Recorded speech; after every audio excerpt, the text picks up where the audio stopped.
First off, I want to start this by saying this video will contain spoilers for the weekly mission. I will be both discussing and showing footage from the mission. If you want to remain unspoiled, return to this video after you've done this week's mission, as this is the best way to experience it. Hello, and welcome to another Tristan Has Thoughts Destiny 2 discussion. Today I'd like to talk about the new exotic mission that went live this week. Considering this will be a hot topic for the next little while, I thought I would push back my current topic so I can discuss my first thoughts on the mission and exotic itself. To future-proof this video, these are indeed my first thoughts. It seems already that there are a lot of parts of the mission to explore and unlock, and the exotic itself has some sort of time gate on its perks and catalyst. I may not mention every part of the mission exotic, as I only finished the mission a few hours ago, and wanted to put pen to paper, while the mission was still fresh in my mind. First off, I want this to serve as proof Bungie can still create fantastic missions.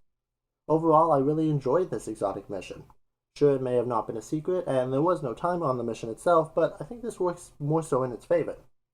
The mission seems to be choked full of secrets and puzzles even I didn't experience on my first run. Speaking of my run, I did it solo for the first time. It was not too difficult, and it took me around 35 to 45 minutes total. There were some parts that took me an extra minute or two to figure out, but overall, I think if you have the teeth for it, try the mission solo your first time. I want to get ahead of the gripes about content reuse. This mission reuses the augment mechanic from Deepstone Crypt, and I actually think this is fantastic. They are presented in a simple setting, and Bungie does a great job explaining how these augments work and what to look for. I appreciate them taking raid-style mechanics and putting them into 3-man content, as a good portion of the community does not get to raid. As for the final boss fight being the same boss you fight in the Beyond Light campaign, again I am generally not overly upset by this. Story-wise, it makes sense for us to see how Salvation Lieutenant's reappearing, and I liked how they merged the Deepstone Crypt suppressor mechanic with Praxis' shield generators from his fight in Beyond Light. I think this mission was content reuse done right. A lot of new zones were created for this mission, and some parts were simply breathtaking. Speaking of breathtaking, I am extremely glad they put a jumping puzzle outside of the space station. The outdoor spacewalk between the second and third encounter was always my favorite part of Deepstone Crypt, and they have emulated it here beautifully. Seeing Earth in the background and seeing the Traveler just is wonderful, and being in the low-gravity soundless environment is extremely immersive.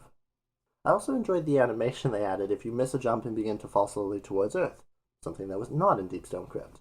Just a little bit of character that does go a long way. I'm especially glad they added the space pod sequence from Deepstone Crypt here, as that was another fun moment. Again, Bungie just knocks it out of the park visually. This new mission is a delight from start to finish visually and aesthetically, and I commend anyone who worked on this mission at Bungie.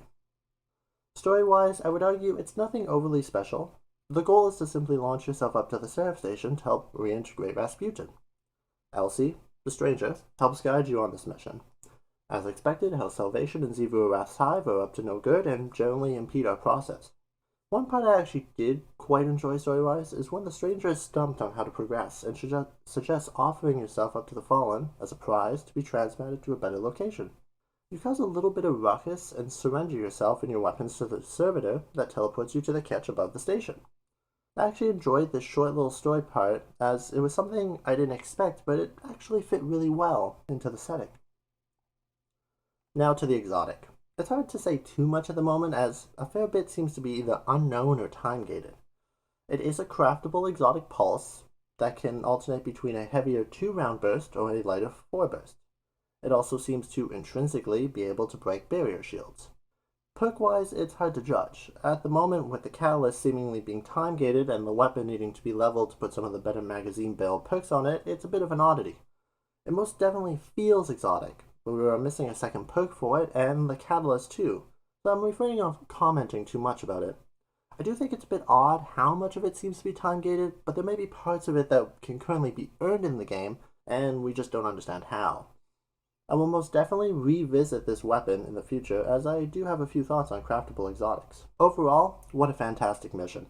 The combat sections are brief and not overly difficult, and the puzzles are fun with some interesting tidbits, and the environments are absolutely stunning. I think anyone who worked on this mission at Bungie should be proud.